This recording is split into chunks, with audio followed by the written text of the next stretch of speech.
Hello everyone, and welcome to year 3 of Thought Cabin. We have some very exciting content lined up this year. But first, today we're joined by my executive assistant, Kelsey Goddard. That's right. With whom I have a very professional relationship. That's also right. So without further ado, let's jump right into it. And that's really the headline piece here. That is increasingly becoming a problem for us. Panama Papers, the journalists turned up dead. You have to borrow more, you're paying more interest. Paying more interest, you have to borrow more. Most people want to keep the money that they earn. But there are some benefits to tariffs. Insulin is so ridiculously expensive. The multi-millionaire is getting more.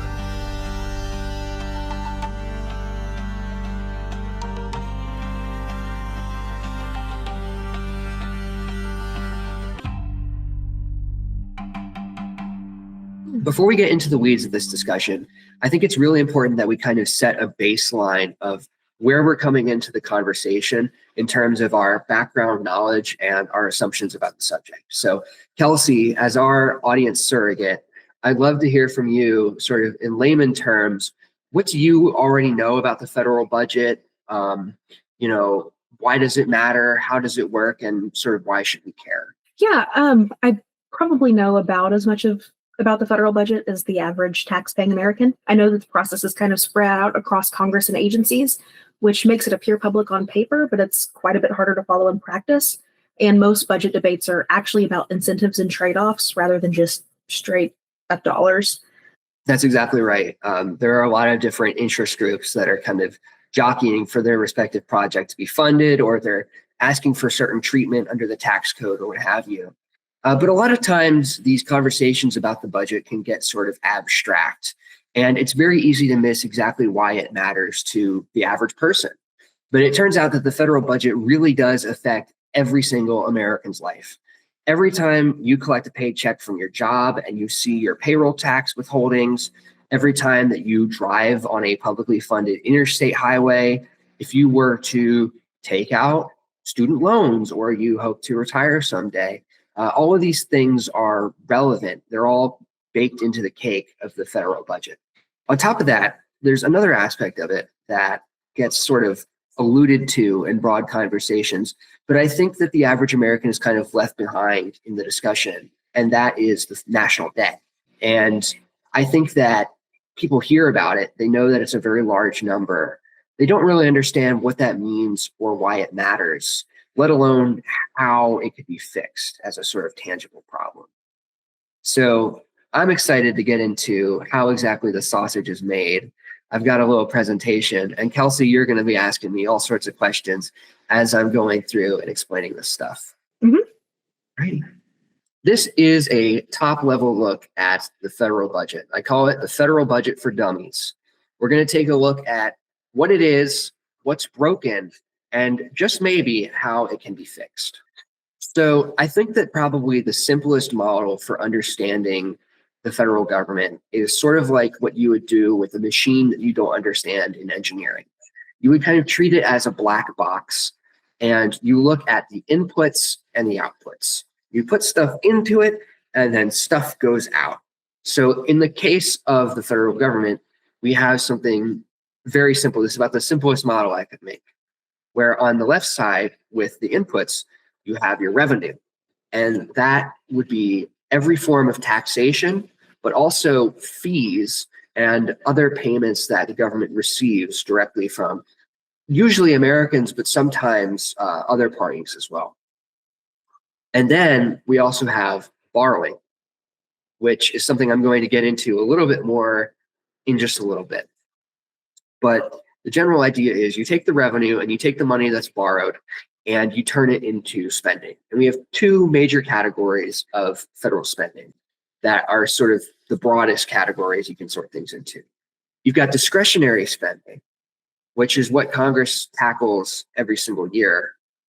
And they can change those levels in their typical spending bills whenever. And then you've got mandatory spending. And that is spending that's associated with very large programs that were authorized by Congress previously and are considerably harder to actually change the levels of. Do you have any questions going into? I do, yeah. It makes me wonder, obviously this black box model seems very transparent. So why do you think the idea of the federal budget is such an opaque idea to most Americans? Well, I think it's because if you really break down these categories, they sort of fractalize and they get infinitely more complex, right? So revenue is simple. It's like, okay, the government is collecting money from people so that it can fund itself. That's a simple concept abstractly. But then if you really break it down, there's so many different forms of revenue, right? And they're not all the same, which you're going to get into. And the spending is not all the same either. And this borrowing concept right here is also sort of aloof to people because it's like, who exactly is the government borrowing money from and when do they have to pay it back? Well, the answer is it does have to get paid back. It really does.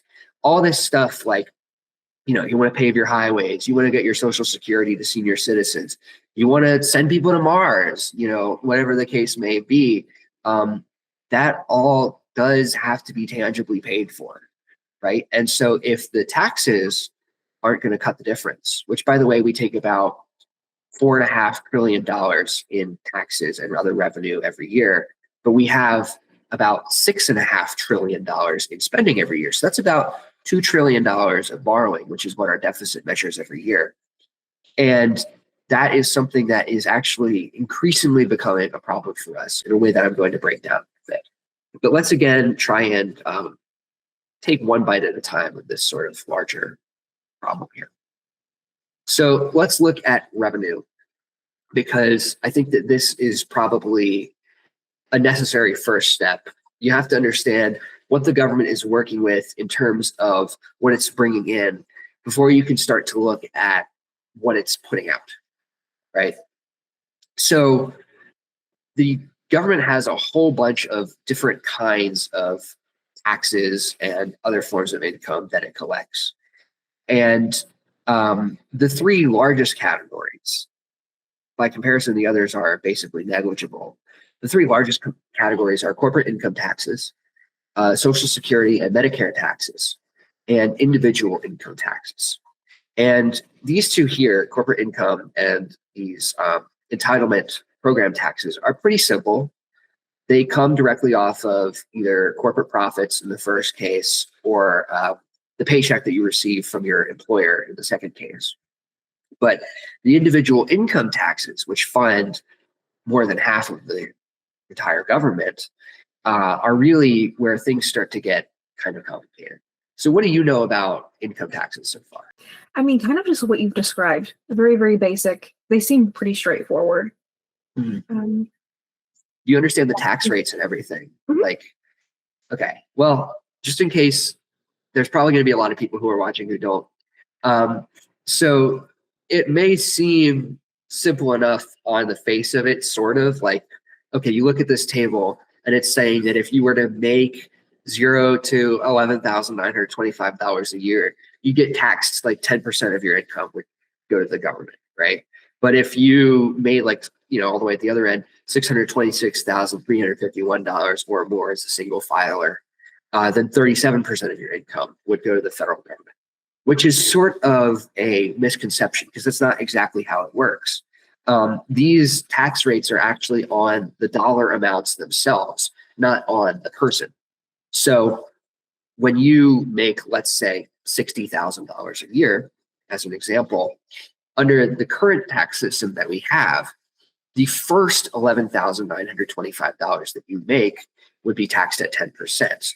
Then the next amount of money, which is up through $48,475, gets taxed at 12%. And then the next chunk of money after that, $48,476 to $103,350, gets taxed at 22%. So these are what are called marginal tax rates, right? These sort of percentages associated with an income threshold. But in terms of how much of a person's money is actually going to federal government, that is called the effective tax rate. So effectively, if I was making $60,000 a year, really like something like maybe 15% of my income would be going to the federal government, not actually 22%, despite what the chart gave. here to show. Now, this reminds me a little bit of how Elon Musk doesn't really have to pay as many taxes because all of his assets and stuff are held up in stocks and other things. So a lot of billionaires can evade taxes. Maybe you should explain that a little bit. Well, that's exactly right. And that's a very good segue. So not all taxes are created equal. We have a bunch of taxes on the books, and simple income, for most of us, that's sort of like the primary thing that we have. But many of us also own things like stocks. Older folks might own real estate, right? You can own all sorts of different assets. Those are taxed. The things that you buy are also taxed, and various things like that. So this chart here comes from the Tax Foundation, which is sort of like the seminal organization for analyzing tax policy. And they would say that there are three types of taxes. There's taxes on what you earn, there's taxes on what you buy, and then there's taxes on what you own. And in terms of the impact on economic growth and prosperity, right, there's a sort of most harmful to least harmful spectrum. So, and I suppose this sort of is another can of worms I should open before I get to this tax evasion problem that you were talking about, which I will get to, which is that taxing people has a deflationary effect on the economy. So what that means is you're basically taking money out of circulation, right? That's money that people otherwise would be able to spend on all sorts of stuff. Maybe a nice dinner with the family, maybe hiring a bunch of people, or maybe, something more nefarious, like, a whole bunch of yachts that are gold plated that you don't need, whatever. And so oftentimes the argument is, well, we don't have enough revenue coming in, but if you were to raise taxes, then this would create a whole bunch of economic problems. But it's not really as simple as like raising taxes equals economic problems, because there's all these different kinds of policy levers that you could pull when it comes to these different tax rates. So here's where we get to the point that you brought up. So do you know what base erosion is without reading that chart? To be honest, no, it's not a concept I hear about very often. Okay. So base erosion is actually one of the sort of esoteric ideas in terms of what people know about it, but it actually is a very important thing. And I think it's something that people do have at least some familiarity with in practice, if not in concept. So we have what is called the tax base. And that is basically like this thing right here, all your different rates, right? That accounts for your tax base. The money that is coming in from the existing rates on the books. But base erosion is when you have a bunch of different deductions and loopholes and all these other different strategies that slowly chip away at the base. So you would think, like, theoretically, if the average American was getting taxed effectively 20% of their income, then the federal government would have X amount of money, right? But maybe in actuality, it takes in half that much, which is a large part of why we have these fiscal issues, the deficit and other things. There's all these different ways that you can write off your taxes, or you can get a rebate, or you can get a credit. You can calculate the money that gets taxed differently. And these are especially useful for people who are particularly wealthy. So the tax code is very complicated. And in order for people to properly understand it and take advantage of it, they sort of have to be experts in tax law. Well, I can guarantee you that Elon Musk is not an expert in tax law, despite what he may want you to think.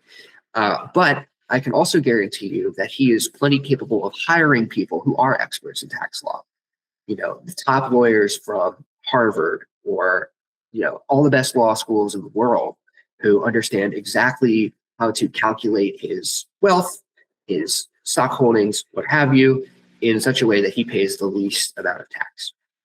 So with this being said, do you think base erosion is primarily a design failure or an enforcement failure? That is a good question. I think that it's a little bit of both. the reason why base erosion has gotten to the point where it has is because the tax code is sort of a patchwork of different policies, right? So almost every year, the tax code changes at least a little bit, right? Congress is constantly putting in place new rules, new tax increases, new tax reductions, new special deductions. And so over time, you create this sort of like labyrinth of different things, right? And, what that means is you sort of have actually some competing incentives. So you may have one kind of activity getting taxed in one way, but also credited back in another way. And it's the exact same kind of activity, but it's because, different years Congress had different priorities and they didn't repeal the prior law that was on the books. So it creates all these different issues. The same people who have the exact same business, if they report their business income differently, could be paying wildly different amounts of tax. So getting back to the base, which is you and me and our parents and our loved ones and our friends and what they get taxed, we have itemized deductions. So we have charitable donations, we have real estate taxes, mortgage interest, medical and dental expenses, state and local income or sales taxes, which is something I'm going to come back to, personal property taxes, and disaster losses. And these are some categories of things that you either are tax exempt or you can match in terms of a refund in the amount of taxes that you would ordinarily pay, either in whole or in part. So since you touched on the tax code, if the tax code were rebuilt like from scratch today, and they had you rebuild the tax code, which two taxes would you keep and which two would you abolish? Well, let me actually tell you, in the spirit of answering that question, two specific tax provisions that attempt to solve this very problem, but actually make the problem worse. Okay, gotcha. Yes. So we have here the alternative minimum tax, or the AMT, and BEAT, which is the base erosion and anti-abuse tax. And both of these were actually created under Republican administrations. So the AMT was created in 1986 during the Reagan administration. And BEAT was created in, I want to say, 2018, if you count that as when it came into effect from the Tax Cuts and Jobs Act during the first Trump administration. So these are sort of complicated, but the idea is they're supposed to simplify the tax code, right? The alternative minimum tax, by the mid 80s, there were so many different crazy write-offs and everything. Congress had no chance of being able to sit down and look at all these different loopholes and deductions and vote on every single one of them one by one and come to a consensus, right? Because you only have so much time during the fiscal year to actually put together a budget. Most of the time, they don't even make the deadline because they're always going on recess and things. So instead, they were like, okay, look, we'll have people calculate their taxable income under the current system the first time. And then we're going to have them calculate their income a second time. And they're going to calculate it a second time under this other set of rules, which is only going to have two tax rates. And it's going to target the higher earners. And they're going to pay whatever is higher of the two calculations, right? Well, here's the problem. Some of the business interests didn't quite like that. And so they said, well, hey, maybe there should be certain exceptions for the alternative minimum tax, right? And so now you start to see where the problem comes back into play, right? You have this thing which is supposed to fix the loopholes, but in and of itself, it has loopholes. It has exceptions. It has, deductions. It has credits and things like that. And so rather than get rid of those exceptions, the Tax Cuts and Jobs Act, which was sort of the seminal piece of legislation in the first half of the first Trump administration, actually added more exceptions to the alternative minimum tax. And it created a new tax, which was called BEAT. And the focus of this was on offshoring. So a large part of the problem with tax evasion that you brought up several minutes ago is that companies can sort of hide their assets and their earnings in alternative institutions. they can put their money in a bank in the Seychelles or the Virgin Islands or what have you. And the tax rates are different there. And the rules for reporting net income back to the United States are different. And so domestically, right, the United States taxes corporate income at 21%. Well, before BEAT, because of all the loopholes and exceptions, the functional tax rate of offshore income, can you guess what it was? What was it? 0. Oh, It was basically completely tax exempt, right? this reminds me of expats Yeah. in the exactly. UAE. Yeah. So the Gulf states are another sort of example of some tax havens around the world that deliberately attract, some of the wealthiest people as places to like, hey, come and set up shop, incorporate your such and such here, report your income or what have you, and that creates economic activity for them and opportunities for billionaires. But it sort of robs the government of its revenue. It erodes the tax base. And it's also a policy that really only the uber rich can actually afford to incorporate out in the middle of nowhere, can actually take advantage of. Like your mom and pop, your local bookstore, your local, cafe, whatever, the owner of that is not going to be able to take advantage of this. Anyhow. Would you say most billionaires take advantage of offshoring? Would you say most of them do, or is I it would just say probably all of them. I would say probably Yeah. all of them do. This is not like a secret or anything. This is basically like, there are literally books published on like, if you are a billionaire and you want to pay as little taxes as possible, here's how you do it, right? The extent to which they're doing this and the licit and illicit means that they're using to get away with it, there's still a certain level of uncertainty about that.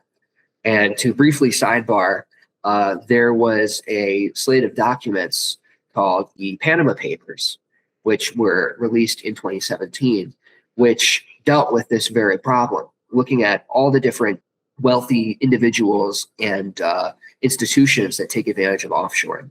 So this was looking at everyone from Jeff Bezos to the Saudi royal prince to even drug cartel leaders, and all the different ways that they are able to hide their money from governments. Well, as you might imagine with things like this, the journalist who released the Panama Papers later turned up dead. So this does go to show that, there are real secrets here that very wealthy and powerful people have a vested interest in covering up and maintaining and securing. As far as BEAT goes, so the idea was, okay, so like previously offshore income is reported at basically 0% tax. But we can at least bring it up to half that. So like now it's about 10.5. Theoretically, it should increase to 12.5 as of this year. I don't remember exactly what OBBB, the One Big Beautiful Bill, did exactly in those regards, but I'm pretty sure it locked it in because they wanted to have a continuity from Trump 1 and Trump 2. But it's still not 21%. So sort of, I have a tax proposal that's much simpler that would actually repeal these. But that's because it would sort of preempt them from being needed in the first place. So you're trying to eliminate the loopholes? Trying to eliminate the loopholes. That's really my primary focus. So before we get into it, if this plan is so good, why haven't we adopted it? Well, the largest reason is special interests, right? Right. Literally every single one of these deductions exists to cater to some special interest. Now, they may be, like the interest of working people with children in the case of the earned income tax credit or the child tax credit, or they may be like hedge fund managers in the case of, the qualified business income loophole that I was talking about earlier. And so each of those different groups has a vested interest in sort of maintaining the status quo. Another reason is because I talked about those effective tax rates earlier. The average voter may not be experts in tax policy. In fact, far from it, but they do have some general sense of if they're paying more in taxes this year than they paid last year. That's right. And largely speaking, most people don't want to pay more in taxes. Most people want to keep the money that they earn. And so it does sort of come to this problem of like, we need more revenue. And this is something that actually every expert, liberal, conservative, progressive, whatever, can agree on. But it's sort of this big question of, well, where does the revenue come from? How are you going to avoid stepping on political landmines, right? So there are two big subjects that I want to very briefly focus on. The first of these is tariffs. What do you know about tariffs? I mean, I know they've been in the news a lot recently, and they've been very, very politicized, this administration, in a way that they haven't ever really been before. Through a Trump lens or through a MAGA lens, I would say. Tariffs are inherently political. You know what I'm trying to get at with the Trump I know what you're saying. But I know that people often argue about their effectiveness, especially during Trump too. And then the United Kingdom, we've seen some agreements come out of that. I also heard from someone in the UK, and I'm blanking on their name, that they were fine with tariff adjustments, but it needs to be made with a scalpel rather than like a pickaxe or something, or a shovel. Yeah. Well, that's sort of the conversation about tariff, but can you define on a very basic level what is a tariff? Oh yeah, taxes on imports. So obviously they bring in revenue, but the real effect is rather behavioral, and then you have some sort of like a coercive diplomacy there sometimes. Like we're going to bring up Trump too again. Yes. That's a big instance. Yes, exactly. So a tariff is a tax on imports. And this is sort of the central point. When you look at how our domestic sales taxes and our corporate taxes are calculated, they do not tax imports. And so if you as a policymaker or as a president are concerned with things like a trade imbalance, i.e., the countries that we trade with are making more money from the things that, they're importing than we are, and consequently gaining more economic power, more jobs, more investment, what have you. That is a concern. If you are concerned with just what's an easy way to raise revenue, well, a large part of the reason why Trump likes tariffs so much, and he always has, is because he's very fixated on the trade imbalance issue. But another reason is that, particularly in this term, he's very keen to get around Congress, right? He wants to do as much as he possibly can without having to go through Congress, because Congress slows things down. And the president has a broad range of emergency powers to put in place tariffs and to adjust their levels basically unilaterally. It's sort of an open question exactly how broad that range of emergency powers is, but as far as he's concerned, they're unlimited, and he will continue to act as if that is the case until the Supreme Court tells him otherwise. And tariffs are controversial. A lot of economists will tell you just straight up on the face of it, tariffs are bad. And more than economists, a lot of talking heads will tell you tariffs are bad. They're bad for the economy. They raise prices. They make things worse for everyone, yada, yada. But the truth is a little bit more nuanced than that. And in truth, the United States government used to be primarily funded through tariffs. That used to be the source of income, because for the first 150 years of our country's history, we did not have a national income tax. And it wasn't until the 16th Amendment was ratified that we actually had one in place. And even then, it wasn't really until after World War II that most of the tariffs in place actually were dropped. And so to a certain extent, on some basic level, this is sort of a restoration of the historical norm. And the 80 years between World War II and Trump 1 were sort of an aberration. But there are some benefits to tariffs. For one thing, they're consumption-based, right? And it is generally believed that it's better to tax things that you consume than to tax things that you own, or to the things that you earn, right? It's technically feasible to avoid having to pay tariffs if you were to only buy domestic products, theoretically. Now, here's where the single biggest issue with tariffs comes in the abstract, which is that all imports are taxed, right? And it turns out that things that people buy may be made from materials that are produced all over the world. So the entire supply chain may include importing materials for a final product 3 or 4 or even 5 times. And at that point, you've got a triple, quadruple, quintuple tax on the product, right? Because its constituent parts are all individually being taxed. And then the product itself is being taxed, right? And so then all of a sudden you're looking at like this confusing mire of, well, exactly how much am I paying as an importer, or as a business that relies on imports, or as a consumer who's looking at the impact of prices as a result of tariffs. And then in particular with Trump too, a big issue that we have is a lack of consistency in tariff rates.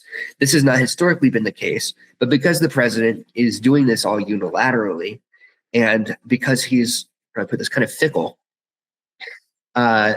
he's changing the rates all the time on different countries, and it's sort of impossible to have full compliance with these policies, which means that we're actually getting a lot more of the negative consequences from the economy in terms of prices being increased and investment slowing down, and a lot less of the revenue benefits, which are sort of one of the primary reasons why you'd have tariffs in the first place.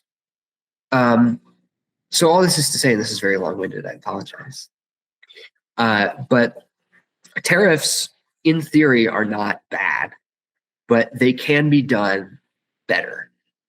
So there is something that has been proposed and in some countries enacted. The UK is one such example, which is called a border adjustment tax. And this is basically a tax on consumption, except for exports. So if something comes into the United States, the final thing that it is gets taxed. And when someone buys something domestically, it gets taxed. And so the theoretical rate here would be maybe 10%. And this is actually better than a 10% tariff for a couple of different reasons. One is that you don't have the double and triple taxing issue. And two is you actually don't have the increase in prices of consumer goods as a result of this. And the reason why is because the dollar actually becomes comparatively stronger. So the purchasing power of the dollar increases, which means that a lot of this, would ordinarily be an increase in production cost or what have you, actually gets eaten up by the fact that you sort of have a deflation of the currency. And so the general idea of my proposal would be basically going back to square one on the tariffs, maybe adjusting over time so that there's not like a shock to the system, and phasing in instead a 10% border adjustment tax. This is something that actually has a broad range of approval across the political spectrum. And notably, the Republican Party has historically been in favor of border adjustment taxes. And during the first Trump administration, the original Tax Cuts and Jobs Act was going to enact one. And it was very nearly enacted. People have theorized that it could be enacted again if Trump can kind of be persuaded that his tariff policy strategy needs to be adjusted a little bit and maybe replaced with something a little bit more sensible. And so when you're talking about these foreign leaders wanting to go in with a scalpel rather than a chainsaw or what have you, this is sort of the thing that they're talking about. And particularly it's coming from the UK because they have this policy. I know you mentioned the UK. Does any other countries that we know about that have reacted strongly one way or another towards tariffs off the top of your head? Other country have? Well, that other countries that have the backs or other countries that have reacted strongly to the tariffs? Kind of both. I'm looking for the overlap. Oh, yeah, I see. Well, just generally speaking, another problem with tariffs is the sort of geopolitical implications, right? So the United States trades with all sorts of different partners. And some of those partners are good to us and some of them not so much. My argument, and this is an ideological point, is I think it would be good to tariff countries that are either adversaries of ours and or countries that have serious labor and environmental rights abuses. So, one of the problems with free trade, in fact, the central problem, is that it sort of creates this frenzy among different countries to get as much investment as possible. And for wealthy countries like the United States, we do that through our free market. But for poorer countries, like I'm thinking Cambodia, Colombia, Venezuela, Vietnam, the Philippines, what have you, they have shortcuts to bring in investment in the form of serious cronyism, corruption, and things like child labor and forced labor. Southeast Asia has a lot of problems with this in particular. And so I think it's actually good to tariff those countries, at least to a certain extent, because it's not really possible or feasible for our domestic companies to compete against these countries that are practicing these things, let alone also, I don't think it's ethical. But anyway, sorry, that's beside the point. The point is, not all countries are like that. We have very close trading allies in the form of the UK, Canada, the European Union, to a certain extent Mexico, and they are being hit just about as hard as countries like China, Colombia, Vietnam, what have you.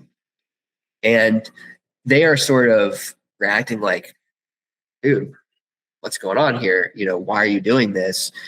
Because we're buds. And they have regulatory regimes that are quite similar to ours.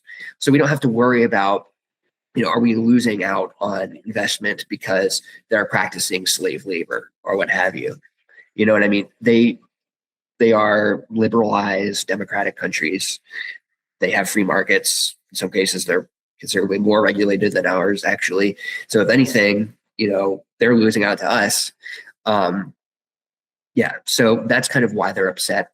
And there are a lot of different consumption-based taxes across Europe. And the border adjustment tax is sort of one model of doing it that exempts exports. And then I'm so sorry, one more sidebar because the tariff conversation is interesting.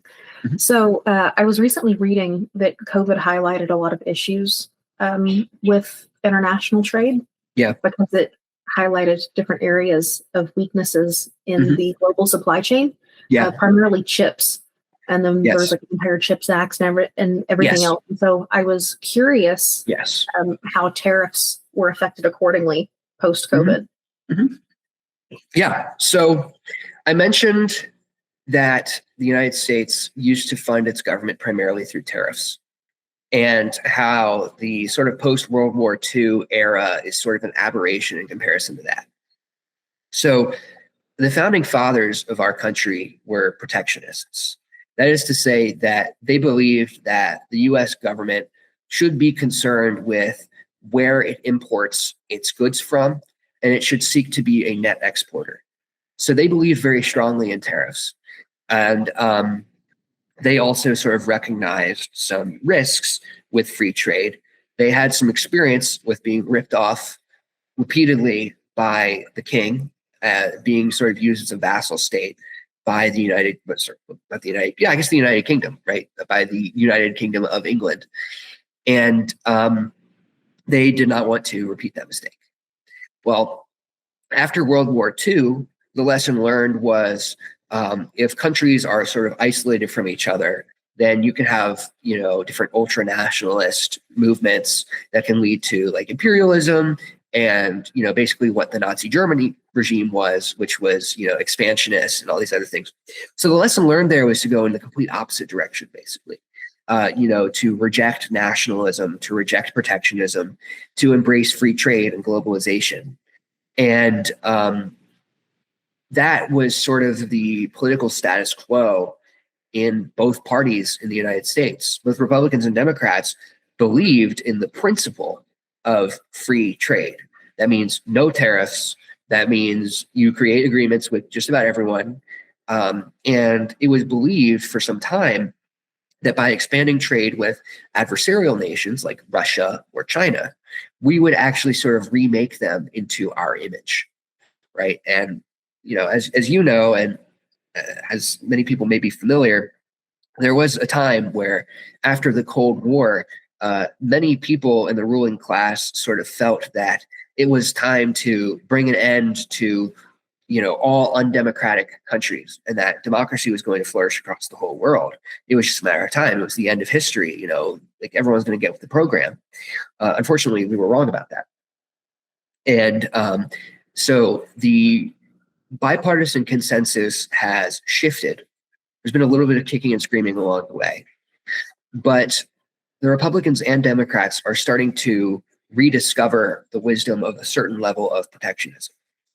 And as you mentioned with chips, critical inputs for, significant technologies, things like, above and beyond anything else, artificial intelligence, are dependent on very specific mechanisms, goods, and materials that certain countries specialize in harvesting and producing.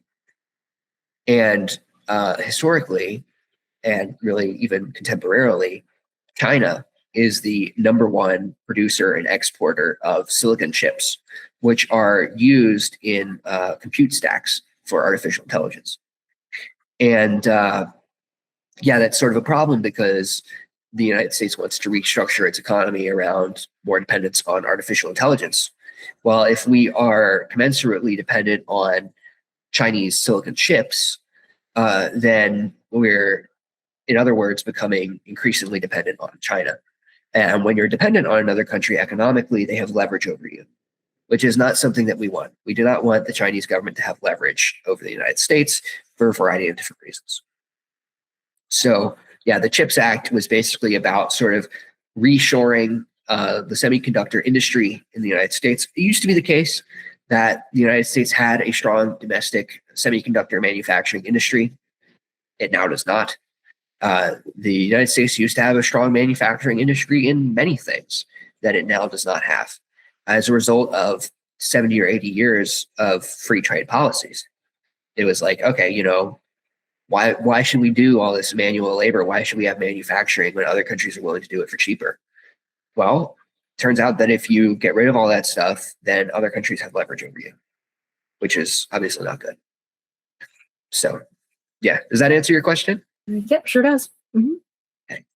Cool. Anything else you wanted to know about tariffs before I sort of get into the next? No, I think we've ran the gambit of tariffs. We could talk about it forever. Yeah, for maybe another video. I probably ought to get back to the subject at hand.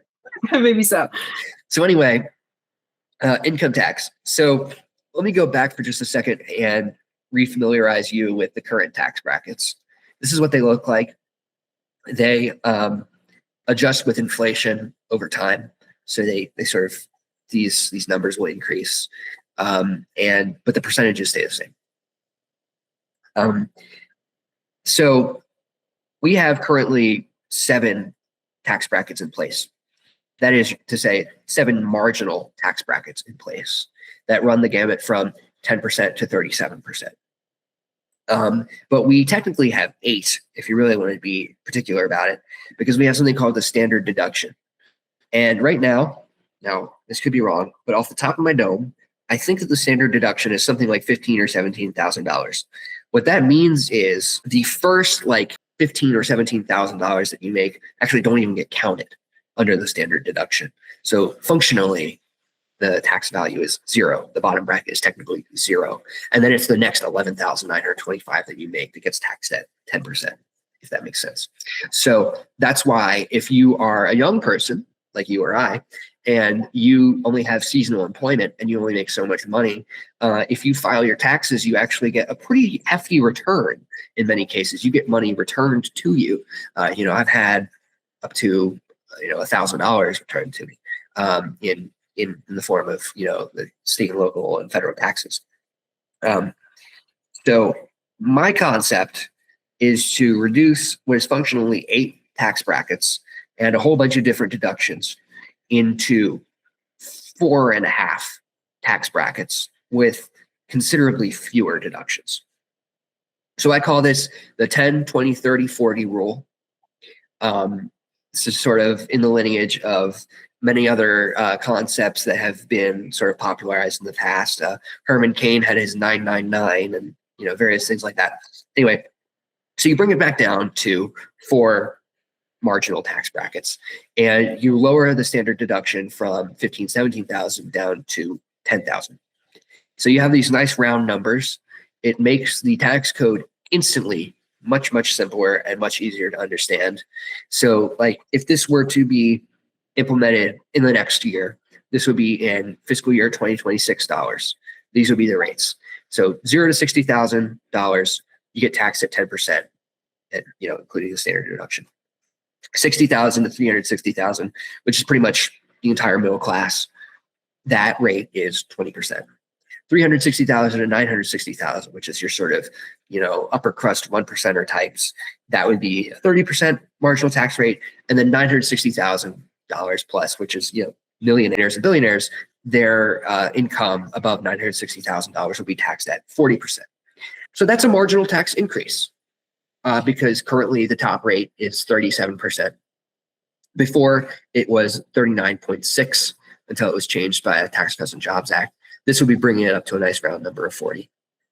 But for most Americans, they would actually be paying about the same or slightly less in taxes. And this would be considered a revenue neutral, because if you implement these particular rates at these particular income thresholds, and you get rid of things like the state and local tax deduction, and you change the rule, tighten the rules on a bunch of different other deductions, you actually don't lose any money in terms of federal revenue. And you gain some economic productivity because the compliance cost, to ensure that you don't get in trouble with the IRS, is actually considerably lower. You don't have to worry about having so many tax lawyers on hand just to figure out how much money you got to give to the government, and not worry about getting tied up in a some sort of audit that's going to send you to jail because you accidentally misfiled. And that is something that actually has enormous both tangible and intangible value.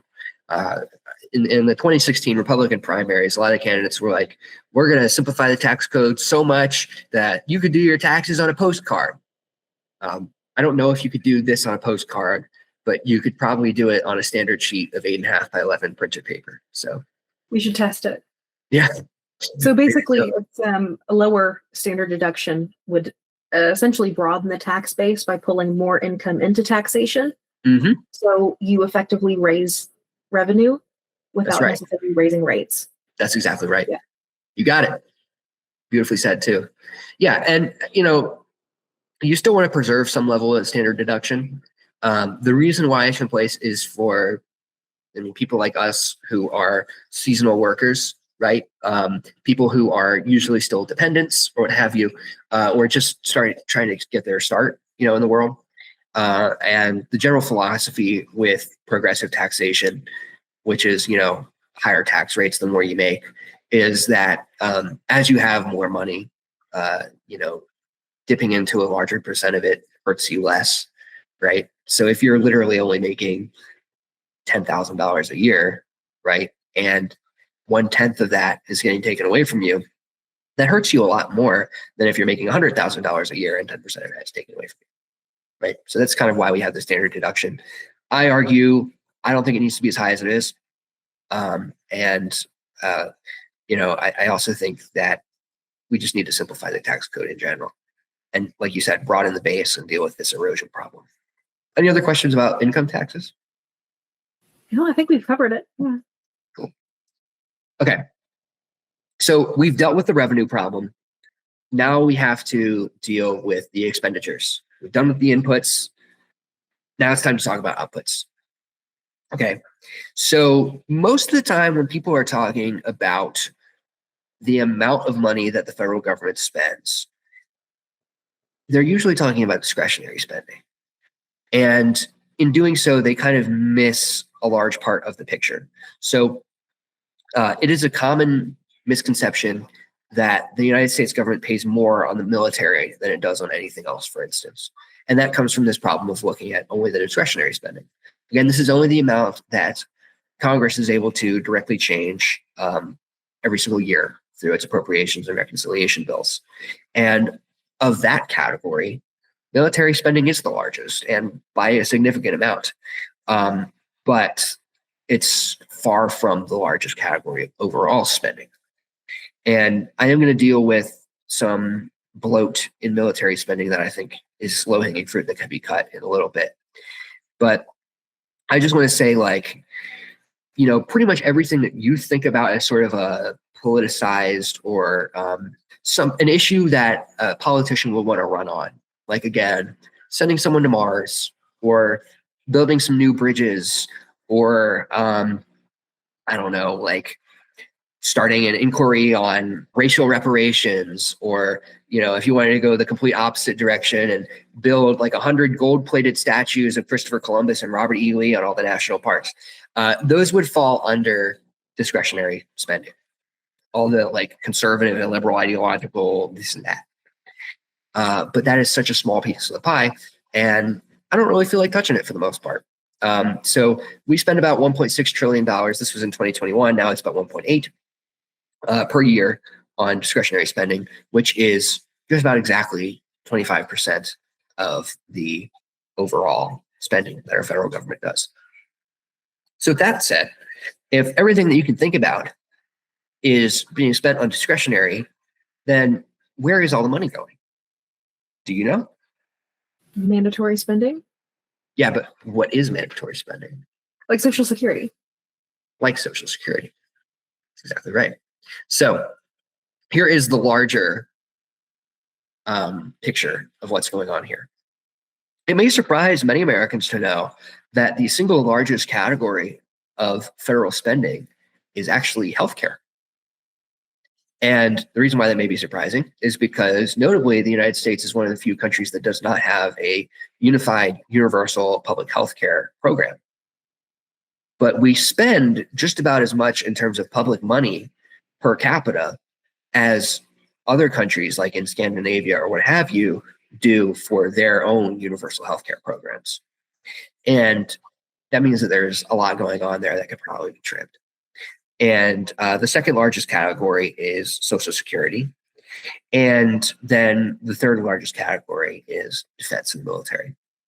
And the fourth largest category, which is not pictured on this pie chart, do you know what it is? No, what is it? It is interest on the national debt. So this is okay, that makes sense. Yeah, so this is part of the problem with borrowing. The more we borrow, the more we have to pay in interest to the various creditors. And interest on the national debt used to be a very, very tiny little amount. And in the last 5 to 10 years, it has very quickly grown. It is now about $700 billion per year. And it is projected to double roughly within the next decade. So that just goes to show it is on an exponential trajectory. And when you're paying interest on the national debt in larger amounts, that means you're spending more per year, which means you have to borrow more. And so then you have a runaway effect, right? You have to borrow more, you're paying more interest. You're paying more interest, you have to borrow more, and so on and so forth. That's a very big problem. And that could lead to issues like the United States no longer being seen as a trustworthy entity to lend money to. And then we have to default on our debts. Then we have an economic crisis. And so if people were wondering, why should I care about, the national debt? This is exactly why. There was I'm blanking on this one as well, but there's this assessment where people are losing trust, or other countries are losing trust in the dollar at a rapid rate, because we used to have like a perfect trust in it. And so now it's just like rapidly plummeting. And I think, when you say numbers that were on an exponential growth as far as that's concerned, it's a little worrying. It is. No, it's a very real problem. For a number of different reasons, the United States has been losing credibility on the world stage for reasons that are too varied and frankly controversial in some cases to get into. But yeah, so in addition to being the largest economy, still, China's creeping up as a close second. In addition to being the largest economy, having the US dollar be the world's reserve currency is a large part of the reason why the United States is able to do as many of the things that it is capable of doing, and why Americans are able to live in relative prosperity compared to people in many other countries. So yeah, I mean, reserve currency, just to give a 20-second explanation of that, it means that other countries have US dollars on hand as cash reserves because they treat the dollar as the definite currency to have, as the most trustworthy and the most useful in times of a crisis. But that could change. Yeah. Because I was talking about the sovereign credit rating, like Moody's and Fitch, and Yeah. Exactly. Yeah. Our credit score is plummeting, and when your credit score goes down, there's certain things you can't do. Well, especially the dollar. Yeah. I mean, especially when we're in such a competition with China. Mm-hmm. Yes, exactly. So the geopolitical competition element of it is a big part. And, if all of a sudden people decide that the Chinese yuan is looking like a better currency and that the Chinese government is going to screw over its creditors a little bit less than the US government does, then all of a sudden you may have a bunch of countries start lining up to be in the Chinese sphere of influence, which could mean all sorts of different things. But is China's money wrapped up in as many different countries as the United States is? Because I know that's what gives the dollar so much trust, because so many different countries have it. Mm-hmm. So is it comparable in China?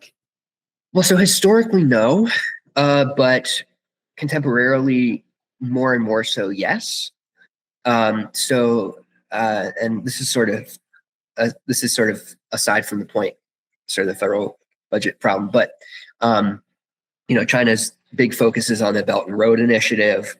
They want to expand their trade. They want to expand their development, and they practice debt diplomacy with a lot of different countries, particularly poorer nations in Oceania and in Africa, where they will lend and then they will charge exorbitant interest, or they will do direct investments and then they will say, because we have invested in your country, now you owe us.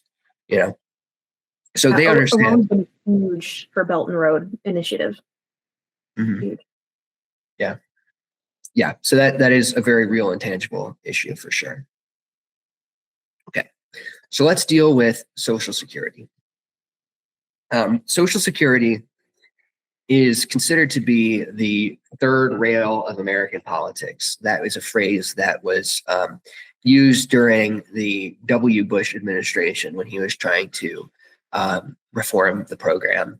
People were saying, can't be touching Social Security because you're going to have the AARP run a bunch of negative ads against you with sad-looking old people and sad music playing, and your political capital is going to be gone. So let's kind of dive into what exactly is Social Security. In the most simple sense, Social Security is our nation's retirement program. What do you know about Social Security? Because I don't want to keep yapping too much. Oh, no. You can go on. I know Social Security, like you said, overall is the retirement program. It often, we'll talk about this later, but Medicaid and Medicare is often confused for that, and people all wrap it up into Social Security. Yeah. I also know that there were some solvency challenges that were worsened by the Obama era payroll tax cut. Mm-hmm. Reduced funding on this. Yeah, and not just Obama. So here's, in a nutshell, how it works. In addition to the income taxes that we have, which fund the discretionary stuff and most of the other stuff, Social Security has its own special trust fund, which means that all the money that is collected for Social Security is explicitly spent only on Social Security.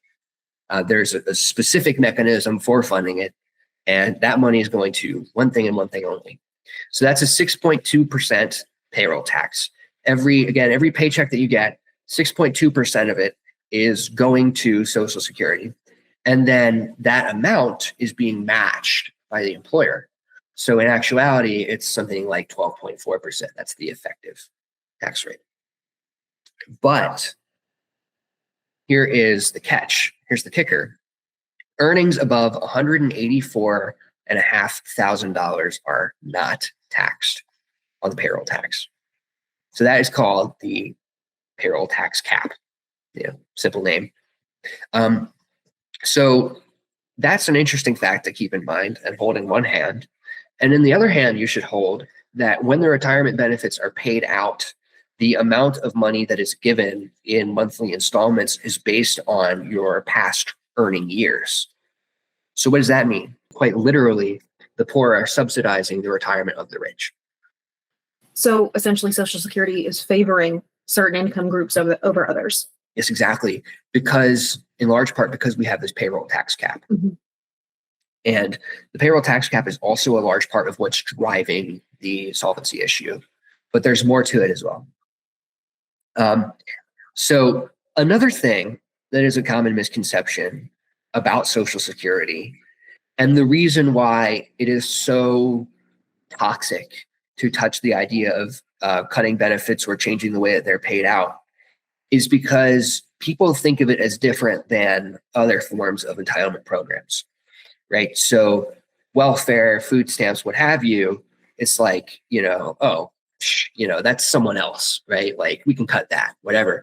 But don't touch Social Security because that's my money. I paid into that the whole time that I was working. So I expect to get my money back. But that's wrong.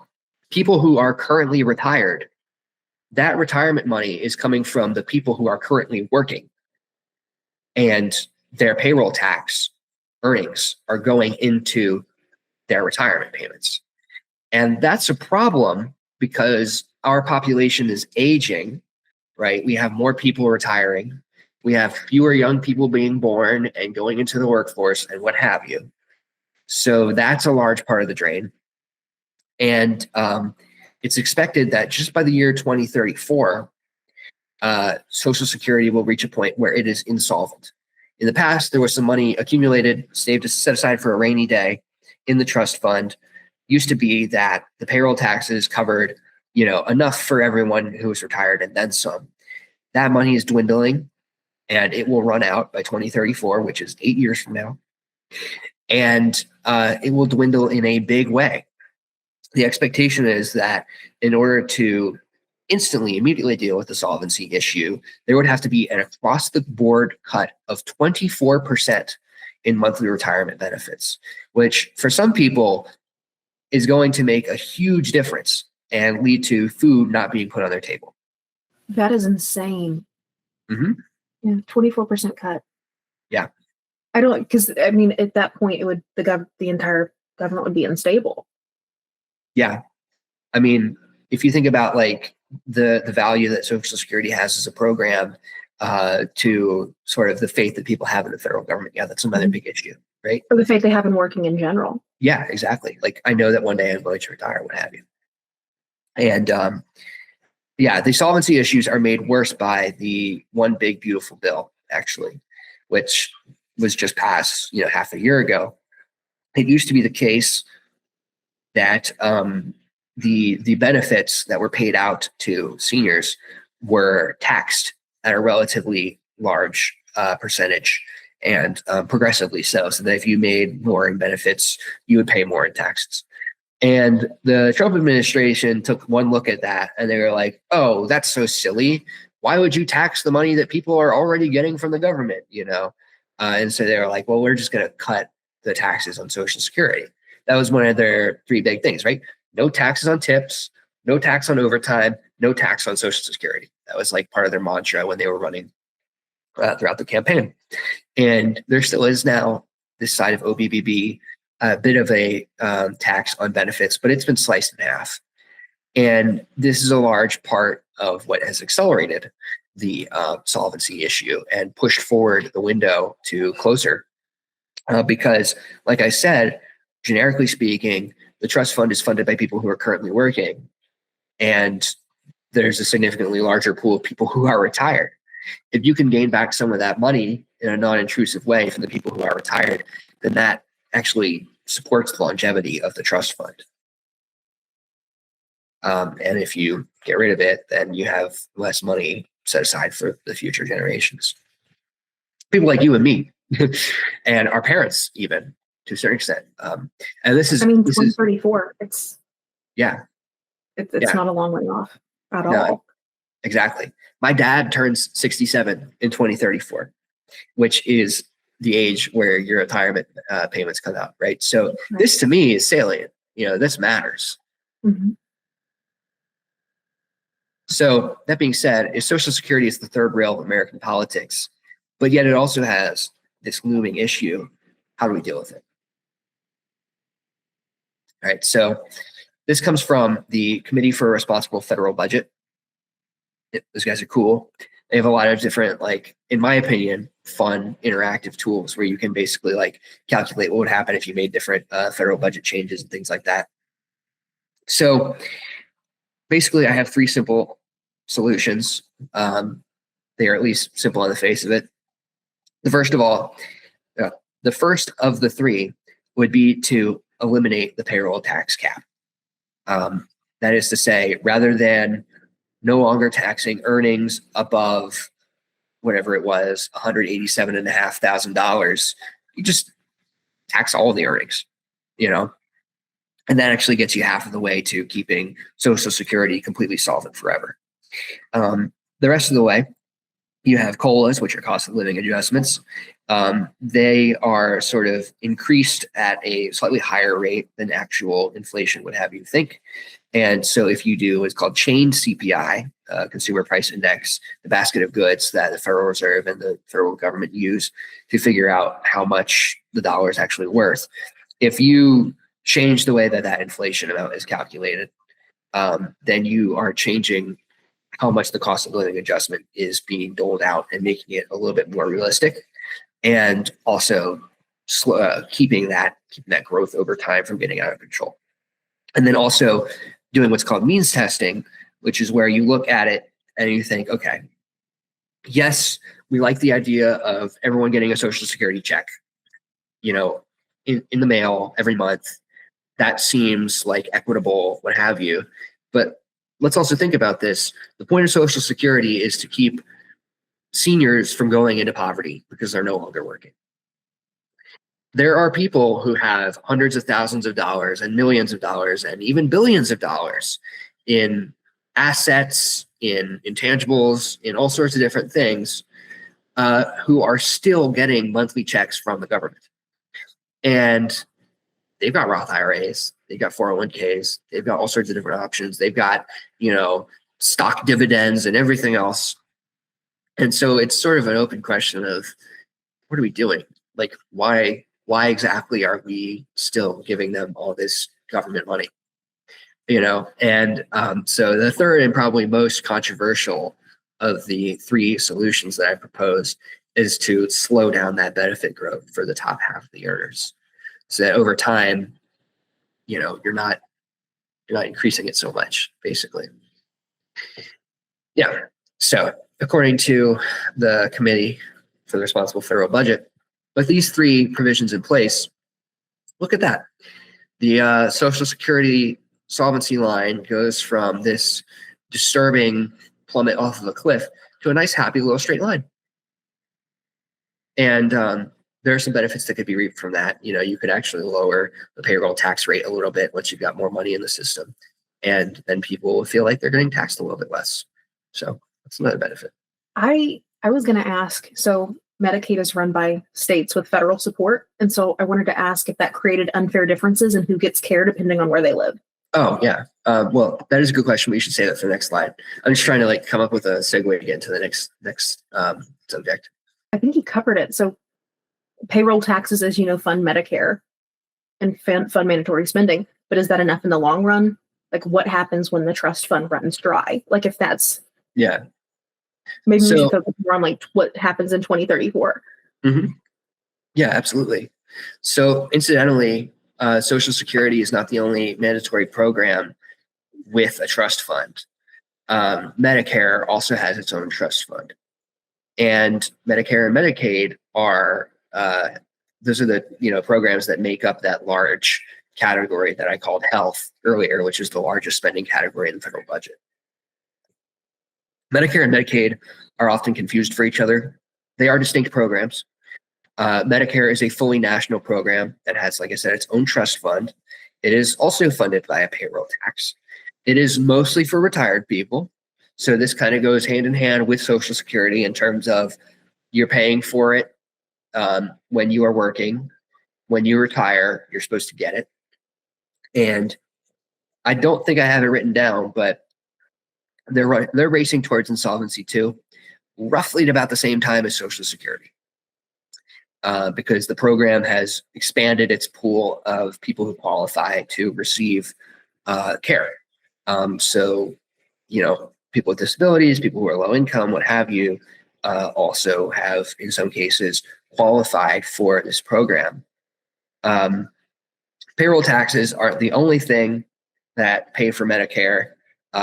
When you actually have coverage from Medicare, you still have some out-of-pocket copay costs. So it's not like totally free. It's just, theoretically cheaper than if you were to have a non-government or non-government subsidized option.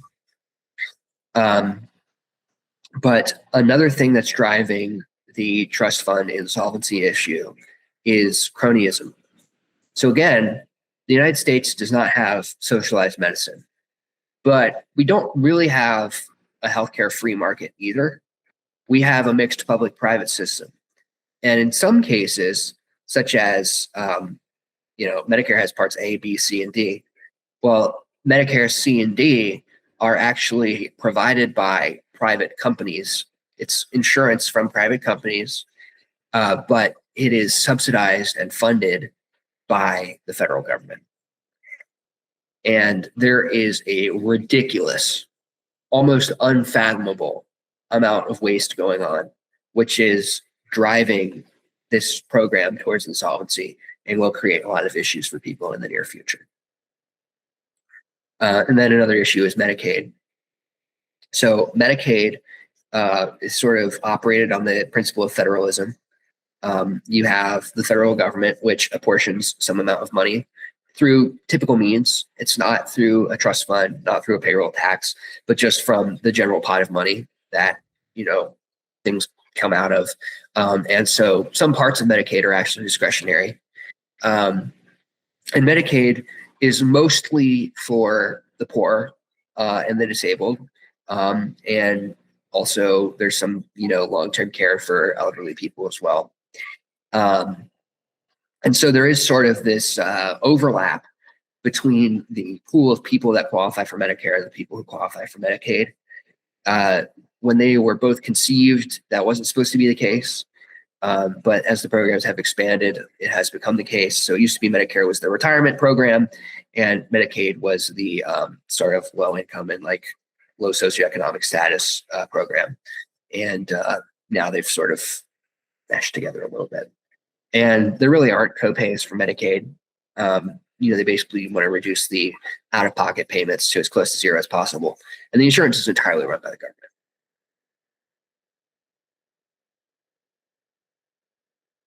You had your question. Now's a good time to ask it. Okay, so payroll taxes fund Medicare, but is that enough in the long run? So I think not. And I think that whereas in the case of Social Security, the solution set was basically focused around mostly the inputs, the revenue for Social Security, I actually think that the solution for Medicare is more to do with the expenditures, the outputs. Mm-hmm. Yeah. And then, like we were talking about, Medicaid is run by states with federal support, like you just said. But mm-hmm. Does it create unfair differences in who gets care depending on specifically where they live? Yeah, so it sort of can. Historically, this is a problem that Congress has been very cognizant of, and they have tried to make sure that they, don't exacerbate it, right? So there's a sort of standard rate that the federal government pays in terms of like this percent of the program will cover, and then you cover this much percent. And, it tends to be rural red states that struggle the most because they have smaller tax bases, right? But certain states, the big ones, New York, California, to name a few, But then also some red states, which are more populous, like Texas and Florida, they have less of a problem with it. So if Medicare is generously funded across the board, then rural states don't really have any kind of problem whatsoever, for the most part. I'm simplifying. But during the lead up to One Big Beautiful Bill being passed, Medicaid went under the scalpel a little bit, and they decided to kind of cut back on the amount that the federal government was willing to pay and to put in place certain work requirements for certain people. And this was controversial. And the way that they dealt with it was by creating a rural healthcare fund, which is basically another layer of complex bureaucracy added to the whole mess, where in addition to the in addition to the federal state partnership that you already have, you also set aside some rainy day money. I think it was like $20 billion for rural states. I mean, that's sort of the target. It's basically for whatever state needs it as sort of like emergency funds if you find that all of a sudden there's shortages and that sort of thing. So why does the government then pay private insurers like Aetna or like United Healthcare when they can just set the price themselves? And how on earth can they justify billions in spending that may be wasted each year? I know you and I had a conversation a few weeks ago about how the United States tries to reclassify it as a research and development thing. Yeah. Well, the big reason why is because we sort of pride ourselves on the fact that we are a country that believes strongly in free enterprise. And there are some benefits as a result of that. So the United States, far and away, is the greatest country in terms of medical research output, right? And so other countries really are dependent on the United States to sort of gestate all the really great disease cures and everything else. And, to come up with creative new ways to be doing medicine. And that's great. It is really great that we have an active, R&D environment, which produces a lot of really great things. It's part of the reason why we were able to get the COVID vaccine out as fast as we did. And why experimental treatments for things like Parkinson's or Alzheimer's or what have you tend to originate in the United States. Most other countries in the world, they negotiate their drug prices, though. And increasingly, the Republican and Democratic parties have both been sticking their toe in the water of negotiating drug prices, but they're not doing it across the board yet. And largely speaking, they're not doing it at all. So as I briefly mentioned before, Medicare is split up into four major parts: A, B, C, and D. A and B, and I covered this more in my upcoding video, which I'll have to link. But A and B are run publicly, and C and D are run privately. Medicare Part C is a sort of all of the above insurance program, and it is provided by private companies. And then the federal government pays them the difference because they're going for covering people who are more high risk, right? People who in the insurance pool would kind of be considered a net drain or what have you, right? And then Medicare Part D, the D is for drugs, is basically the federal government buys the medicine to make it cheaper for elderly people, poor people, disabled people, what have you. And the problem is for both of those things that the private companies set the price, and the federal government, for the most part, it's just like, okay, I accept it, sure. And so if you look at this chart over here, you can see a slate of drugs which have increased by a pretty significant margin, far outpacing the rate of inflation over the past several years. This reflects a general trend in the last 20 to 25 years since Medicare Part D was first enacted under the Bush administration. And Medicare Advantage has this problem called upcoding, where they basically rate the people that they're insuring as being more high risk than they actually are. In some cases, they will even make up diagnoses from whole cloth and basically say this person's got like 1,000,007 different disorders and issues, when really they don't have half that much. And, then the federal government's like, all right, sounds like you're taking on a lot of risk. We'll pay you more. And then the companies just kind of pocket the difference. Doesn't mean they're evil by doing this, but, the fact that they are allowed to do it means that they're going to do it. And it's estimated just from Medicare Advantage alone that the U.S. government is wasting $80 billion per year, which, I like to put things in terms of the NASA budget. If we spend 24 to $25 billion per year on NASA, then we are spending more than 3 times. We're spending 3 NASAs on basically subsidizing these insurance companies just for their upcoding. The actual cost of Medicare Advantage is something like $500 billion. So it's a small fraction of the overall cost, but it's substantial. And it's also low-hanging fruit.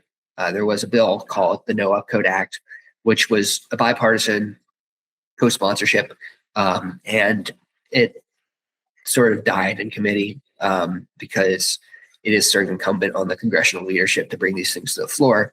And without getting too conspiratorial about it, for one reason or another, they simply felt that it was not worth putting at the top of the agenda. So they did not bring it to the floor. And so it's very simple. Medicare Part C, you ban upcoding. Medicare Part D, you negotiate the prices of every single drug that the federal government purchases. Very, very simple. Very, very simple.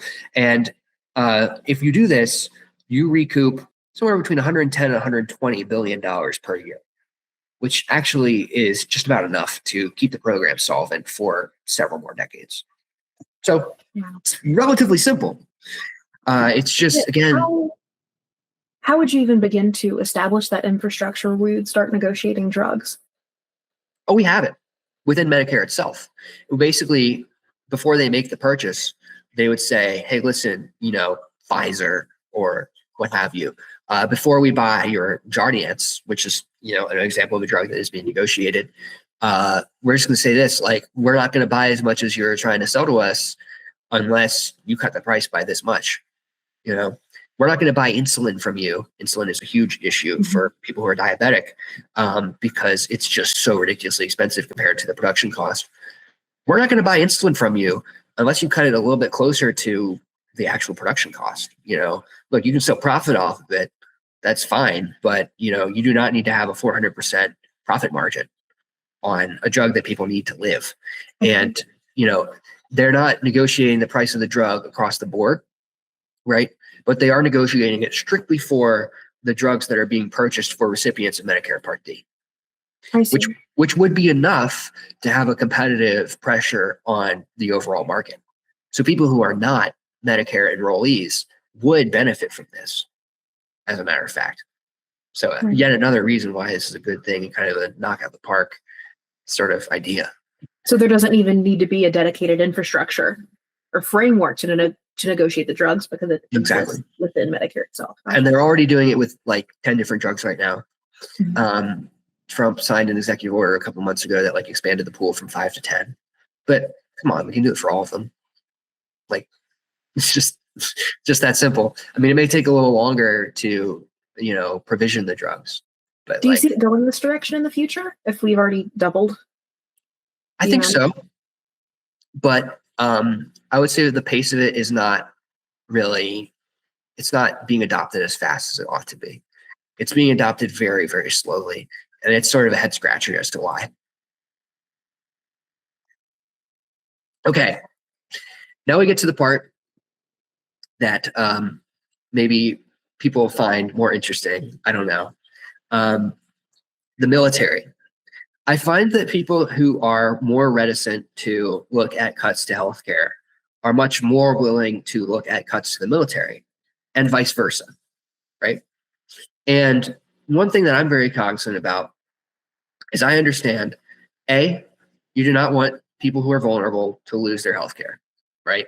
Especially if to begin with, there wasn't a private option available for them, but especially now, because they're already dependent on the government option, it would be that much harder for them to find an alternative. And I'm also very cognizant of the fact that we do not want to weaken our national defense and be totally unprepared in case there's some sort of crazy adversary who wants to do some sort of crazy thing. Within those bounds, there's still policy changes that can be made that can reduce the cost overruns and that can make these programs last longer. And in the case of the military, we can get better return on investment without making the United States any less safe. So one of the ways that we can do this is by contracting out some of the roles of the enlisted within our military. So the military has about 2 million active duty service members. And a very small fraction of that is actually for combatant roles, right? It's useful to have people who are medics or engineers or what have you in-house, right? It's useful because you train them in a certain system, you ensure that they are going to stick around, you have continuity, right? But it's also the case that every single person who is active duty military has to go through training, has to have, barracks and everything provisioned for them. And they have to be covered by military programs for this, that, and the other, right? And some of those things actually could be contracted out to the free market. You could probably hire people to do those things, some of those things.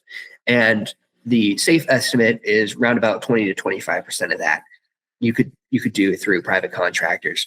And you really wouldn't notice any kind of hindrance of the programs. And another issue, nuclear missiles. So the United States has a stockpile of about 5,200 nuclear missiles. I did the math. 5% of that is enough to wipe out all life on Earth and render the planet completely uninhabitable. 260 nuclear missiles is 5% of 5,200. If 260 nuclear missiles were detonated at various places around the world, that's it. Game over for everyone. The Earth would become a barren rock. So it's sort of an open question. Why do we have so many? About 17 or 1,800 of those are ready to deploy, and the rest are sort of in various stages of storage, even still. So I'm fully of the belief that we could cut that by a quarter, and we still would not be any less safe as far as our nuclear deterrent goes. Maybe we'd even be a little bit safer. I don't know. I mean, part of the reason why we have so many nuclear missiles is because we have a fleet of different submarines all around the world stationed in strategic locations. And the idea is that you want to have fast response time. So I understand that. God forbid we ever needed to launch a nuclear missile. You still want to maintain that fast response time and that coverage around the world. But we just don't need this many damn missiles. It's sort of the long and short of it. We don't need that many nuclear warheads. We just simply don't. And speaking of things that we just simply don't need, the Golden Dome is another thing that is sort of a bugbear of mine. You and I like our space policy, and Golden Dome is something that a lot of people in space policy are really excited about, but I think for the wrong reasons. This is something that the Trump administration is sort of willing to go all in on. They're putting all their chips on the table as far as Golden Dome is concerned. There's no penny pinching whatsoever. But President Trump's pitch is, we're gonna have a fleet of satellites in outer space that are capable of shooting down missiles that would be a threat to the United States, and we're gonna do it for $190 billion all in, and that's just simply not correct. So AEI, which is a conservative think tank, the American Enterprise Institute, had to say, sorry, President Trump, you're not right about this one. If we were to have full, complete global coverage, we would have to invest $3.6 trillion all in to have full coverage of every part of the world, because satellites are on fixed orbital trajectories and they generally cannot cover the whole world. The response time would take too long. So you need to have a ridiculous number of satellites. And then there's issues with orbital congestion. There's issues with, conflicts in outer space. Now we have all of a sudden a bunch of active live fire missiles in outer space, interceptor missiles. And that's something that we typically shy away from because we don't want to have war in space. So all these different issues, right? That, Golden Dome is just such a boondoggle. I think boondoggle is the perfect word for what Golden Dome is. And I think that we could accomplish the same thing with ground-based missile interceptor platforms at a fraction of the cost. And you can get much better coverage with a lot fewer of them.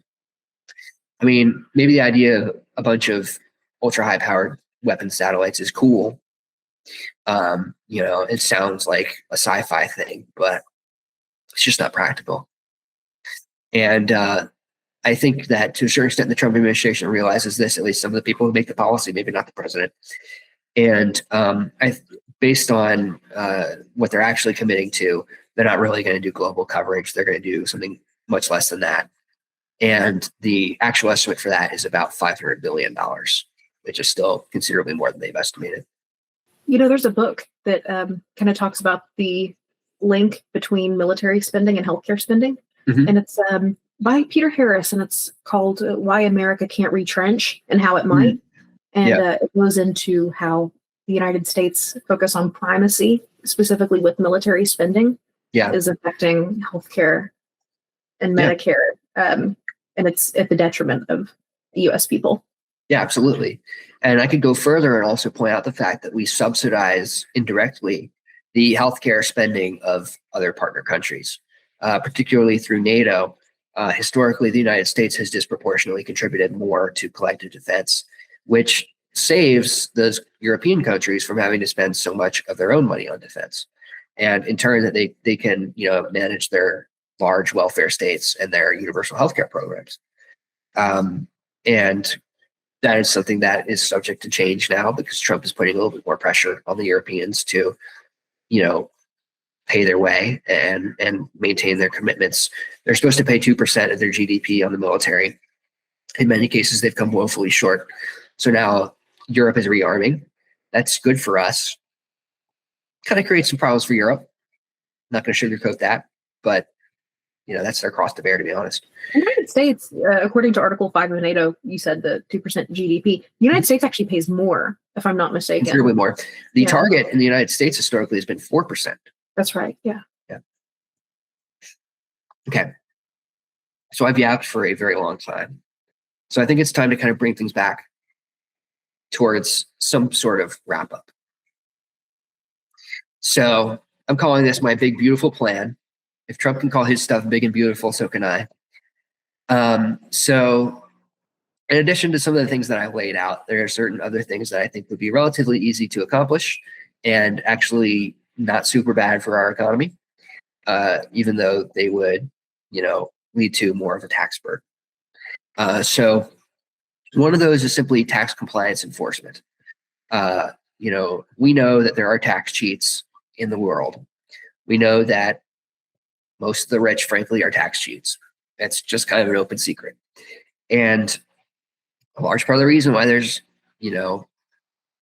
such a abundance of illicit behavior is because there just aren't enough people to audit all of those people. And the IRS just had its workforce actually trimmed yet more. I believe it's about as small as it's ever been. And that obviously creates problems because you have rules on the books. You're taxing people ostensibly a certain rate. You need to hold them to that because otherwise you have, certain people gaining special favors.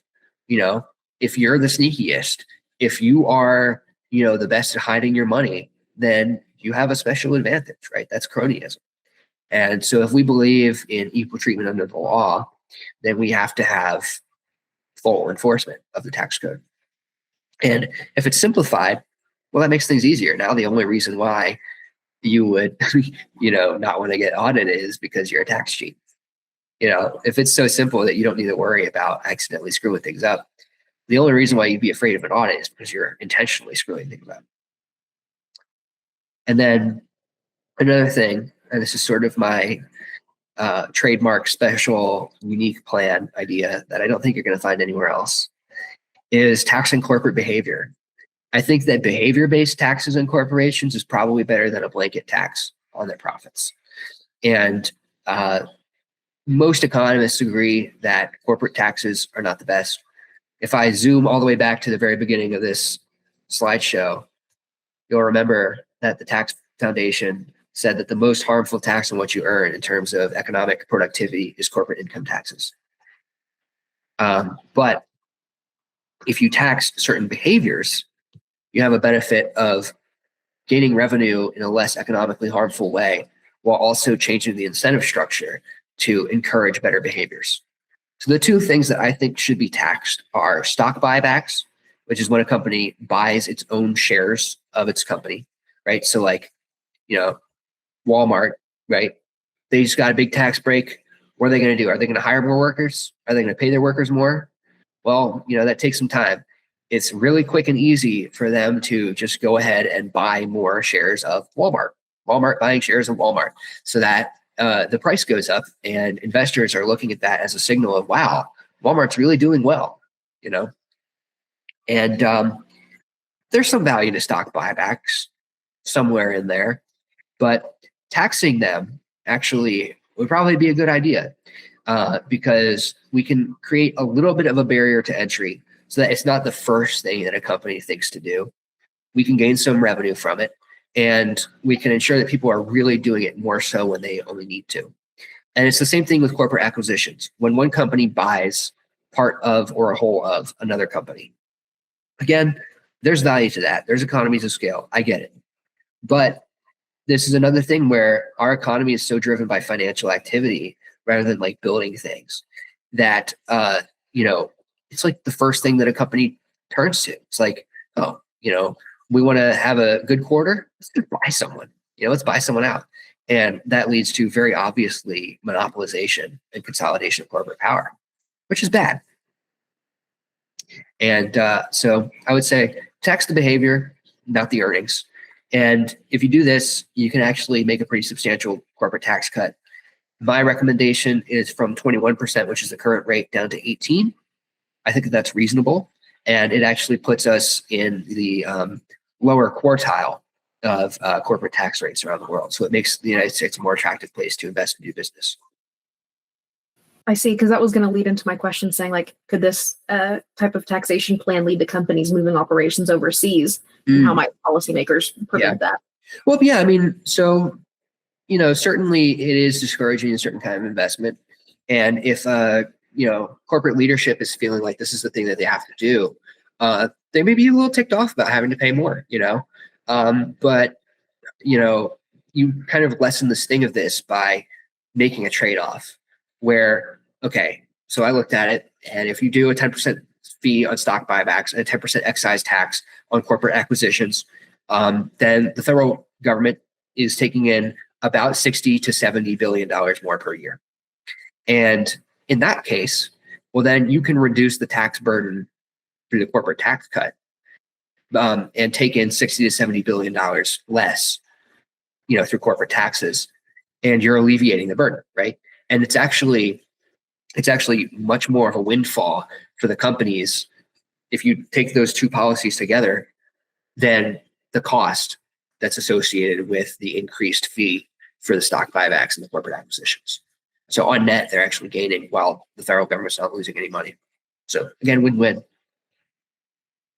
Okay, so adding it all up, here we have a list of every single policy that I have alluded to or spelled out so far during this presentation.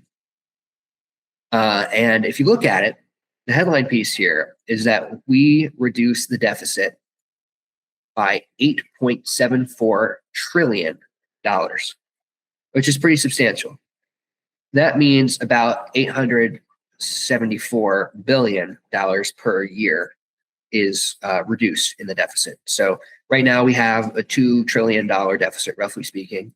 That would bring it down to a much more manageable 1.2, which is actually good. It's, the ideal would be not having any deficit at all, but 1.2 is significantly more manageable. It is generally held that you want the deficit to be smaller than the GDP growth, right, within a given year. And that is very comfortably within the margin. 2.0 trillion, very much pushing it. Very much pushing it. We are losing more in deficit than we're gaining back in economic productivity right now. And this would kind of fix that. It would also have an associated economic cost. I mean, let's be honest, let's be realistic. The GDP is affected by this stuff like this, right? If you're giving out less money to people, that means less for them to turn around and spend. If you are taxing people more, guess what? That also means less money for them to turn around and spend. So there's some contractionary effects from this, right? But it's substantially smaller than the gain that is recouped from reducing the deficit, reducing the amount that the federal government has to borrow, making the tax code a little bit simpler and making the economy a little bit more competitive, right? And keeping Social Security solvent, keeping Medicare solvent, and ensuring that when it comes time for us to retire, or if we get sick, then those programs exist for us in the future. And that's really the headline piece here. That's really, why this matters, why you should care. Because if we don't do stuff like this, if we don't put pressure on politicians to tackle these problems in a mature and informed way, I mean, you and I are going to be holding the bag, and wondering in 15 years' time, why are we living in a world where the dollar is not the reserve currency, where we've defaulted on the debt, Social Security and Medicare are no longer guaranteed to anyone, right? And that's not a world that any of us want to live in. Okay. Any final thoughts? Wow, I think you covered it. I mean, yeah, I think the biggest takeaway is our generation's, like you said, going to be the one left holding the bag for everything. I mean, we already see it now with housing prices and childcare costs. And so when it comes to mandatory spending, things such as Social Security, it's going to be a very, very hot topic of conversation. I think all around the world, actually, because Japan's already having issues like this. And I think there's room certainly for it to be a global domino effect. Yes, absolutely. We are far from the only developed country that has an aging population. In fact, I would challenge you to find any developed country that does not have an aging population. And true. So it is becoming a global issue. And for Americans, it's something that we gotta grapple with, and it's not on anyone's radar right now. The Medicare fraud stuff's not really on anyone's radar right now. The complexity of our tax code, not on anyone's radar. The waste that is inherent in things like the Golden Dome. People are kind of looking away because they want to get contracts, right? And so there's all these sort of ethical issues that are at play here. But the long and short of it is people need to pay attention and recognize that this matters. That's right. All right. Well, I think that concludes this video. Thank you to everyone for watching. And I hope that you'll tune in for the next episode on Thought Cabin. That's right. You have been watching Thought Cabin.